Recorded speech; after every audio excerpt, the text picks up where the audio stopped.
study back in '09 with a lot of partners to look at what the status of oysteries were, and you heard this through Jamie, that there's been an 85% decline globally, and that's based on the existing information that's available. There's not a lot of historical mapping of oysteries. In the United States, that decline is either at the fair or poor stage. And you can see in Florida, primarily at the poor stage, where greater than 90% of oystery habitat that we know historically has been there has been lost. And that is true in the Charlotte Harbor area as well, which Jamie pointed out. We were able to realize through the management plan. So there's a lot of work to do. The Gulf of Mexico is one area in the United States where we feel there's a lot of positive ability to restore oysteries in the Gulf of Mexico, because a fair bit of it is considered fair, which still isn't a really good condition, but it's the best throughout the United States. So the messages today, you've heard time and time again the value of oysters, that they're important as a species and as a habitat. They are support both the economy and the environment. So they're really drivers of both. And there's a new permit in town that really encourages restoration. It's statewide. It expedites permitting for oyster reef restoration for pilot and small-scale projects. This is not a permit for every type of oyster reef restoration, and you'll hear about that. But it does provide a level of confidence to funding agencies when you're going for grants and you need to do a project within 1 year or 2 years and get it, from permitting and design through restoration and hopefully some monitoring. This gives a level of surety to yourself and to the funders that you can get a permit at the state level. Obviously raises the profile of the need for oyster reef restoration to the state and federal agencies, and again, it's not the answer for everything. So, historically, oysters are a commodity. They're looked at as something on the half shell, and more recently, in the past 3 years, we obviously know the ecosystem services values of them. Again, economic value, shoreline protection, erosion, they stabilize water quality, nursery habitats and food. There's cultural history to oysters. It's amazing when you start an oyster restoration project or you're working on oysters, how many people come to you and tell you stories. Whether it's stories about eating oysters or stories about getting oysters, their grandmother, their grandfather, themselves. People come out of the woodwork to tell you stories. And there's festivals all over the country to eat oysters, but there are also the tourism and fishing, everything we know about. But there's a growing restoration economy around oysters as well, especially in the Gulf of Mexico, given the restore dollars with the BP oyster. So what you heard from Jamie was that we worked on developing an estuary-wide plan for oyster restoration in the Charlotte Harbor area. And that really was the impetus for thinking, well, we have a plan, but really permitting is a bottleneck a lot of times in restoration and getting a permit done. And we wanted to be able, as part of it was self-serving, the Conservancy is looking at doing reef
In August, we formed a statewide working group of people to start working on the development of this rule. By December, we had a draft that we sent around to over 140 stakeholders that we knew of statewide that may be interested in reviewing this. And then we submitted the draft to DEP for their consideration in December. In February, they then accepted it, and it was put into the draft of the ERP rule. And by October, a little over a year later, after we started this process, the general permit was approved. So it was a long process, and there were public comments throughout through DEP's portal that they opened up throughout this whole process, as well as through the working group. We tried to get representation from all areas around the state so that people we knew who were doing reef restoration or permitting reef restoration would have some input on the rule development. And so we tried to get geographic representation, and on the left side you'll see the agencies or entities that were involved in the working group. So the goal was really to facilitate ecological restoration of oyster habitat. There's already permitting rules on the books for aquaculture and for harvesting of oysters, but there isn't any that specifically addresses ecological restoration of this habitat. You had to go through an individual permit or maybe under the Water Management District General Permit, dredge and fill permit. So putting oysters in the water, whatever type of substrate was considered fill. And the ecological value, although the permitting agencies understand that, they were constrained by the existing permitting rules. This is, again, for small-scale pilot projects. It guarantees a 30-day processing time, and within 60 days you can have your permit if you follow the criteria outlined in the general permit. So again, it assures timelines for the grants, any grants that you might have. It increases potential for restoring oyster habitat, and it advances our knowledge of oyster habitat restoration. So the more people that can be initiating pilot or small-scale projects and looking at what type of restoration can be done, it advances our knowledge of what it takes to restore oyster reefs and what type of technology or methodologies are good for particular areas. And all of this with the caveat that you still have to get the federal permit. So this is just a state permit. Some of the criteria, so I've been mentioning that it's a pilot small-scale project. It's really only up to a 1/4 acre footprint per project, per permit. Very small in the large grand scheme of things, but we are in the process right now of permitting a 1/4 acre project in Charlotte Harbor, and I can tell you it's just as hard to design and develop and permit a small project as it is the larger scale project. And again, this is really good if you haven't done reef restoration in a particular area and you want to try to test different methodologies, which Andrea will be speaking about, or you just need it done in a smaller scale area and you need to understand how it will perform before you scale up to larger scale restoration. It has to be consistent with approved management plans like aquatic reserve management plans and other plans that are state or federally approved out there. And it can't be in response to mitigation or have any aquaculture function against or ecological restoration. And again, it can't adversely affect seagrass or any other natural resources out there. Part of what you'll have to describe, the criteria is explain the ecological benefit of the project. You have to get landowner permission if it's private lands, or if it's state lands, they will do that through the permitting process. The FDP will check on that through that permitting process. And then you do have to do a survey to make sure that you are not impacting other resources out there. And then avoid within 100 feet of a federally designated channel, a dock, or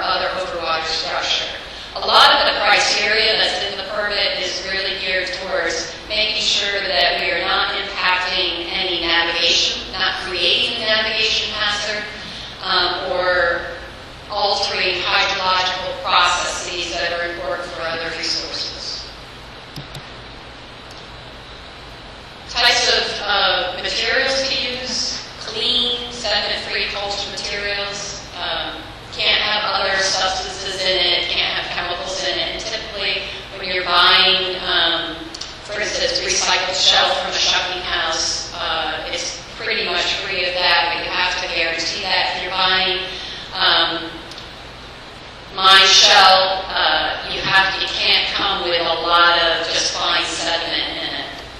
So you have to work with the provider on that. The type of mulch that's outlined in the permit is recycled shell. Again, quarantined for the minimum 3 months, preferably more. Fossilized shell, lime rock, and there's qualifications to that, and concrete. So all of these are types of mulch that can be used in this permit, except for the concrete is excluded from aquatic reserves. So in Charlotte Harbor, the majority of Charlotte Harbor is an aquatic reserve. Concrete could be used outside of that, but not within. And the way you have to put the mulch in the water is make sure it's contained. So if you're using loose shell, it can't just be a broadcast of loose shell. It has to be contained either with oyster bags or some other approved material. It needs to be able to stay within the quarter-acre footprint that's permitted.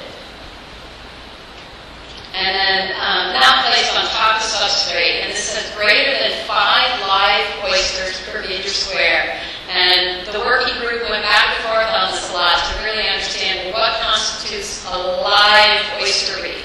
How many live oysters is resource that we can't impact? And we just landed on 5 live oysters per meter square as what will be the limitation for this permit. So it can't be placed on top of an existing oyster reef. This is low profile, so it is not a navigation hazard. Primarily, it's probably going to be typically for intertidal reef restoration, so it can't exceed 18 inches high. If you know the historic height of the reefs that used to be there, if there's any data out there, then restore to the historic extent, or to the existing reefs that are surrounding. A lot of times there is some reef, some reference reef surrounding that you can use to look and see what the height of that reef is. And then there's noticing criteria. Really, like anybody doing a permit, it really benefits if you meet with the permitting agencies ahead of time to discuss what your project concept is, so that they're helping guide you through this. That if this is if you want to use the general permit, they can help guide you through this criteria as you design your project. So I really would suggest you do that. We did that, and it was very helpful. And you have to notify through paper and the Inland Navigation District and FAC. So just to recap, we all understand the importance of oysters for the economy, for the environment.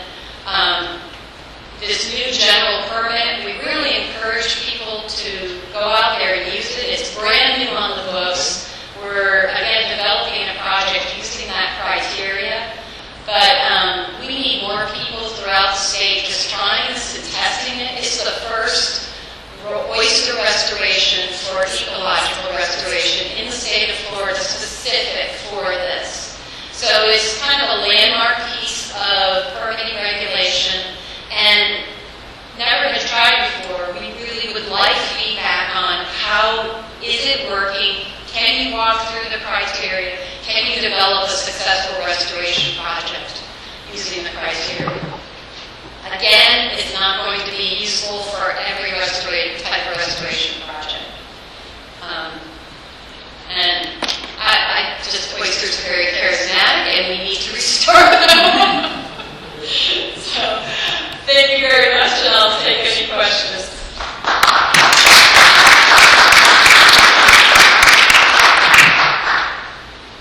None? So, wow, beautiful things. Mom, we've got some questions, right? Yeah. The last graphic from the Department of Fisheries, do you know what date that was? I tried to look it up. I think it's in the early 1900s. So the cookbooks are no longer available. No. I know. I tried to locate one of those too. I have one quick question also. Are there other permittings local that may inhibit being able to use this? Are there other things that might stand in the way in the Charlotte Harbor area by trying to use this permit that have to be overcome? The only thing we're aware of, because we've tested it and you'll hear about it, is the small tooth sawfish critical habitat.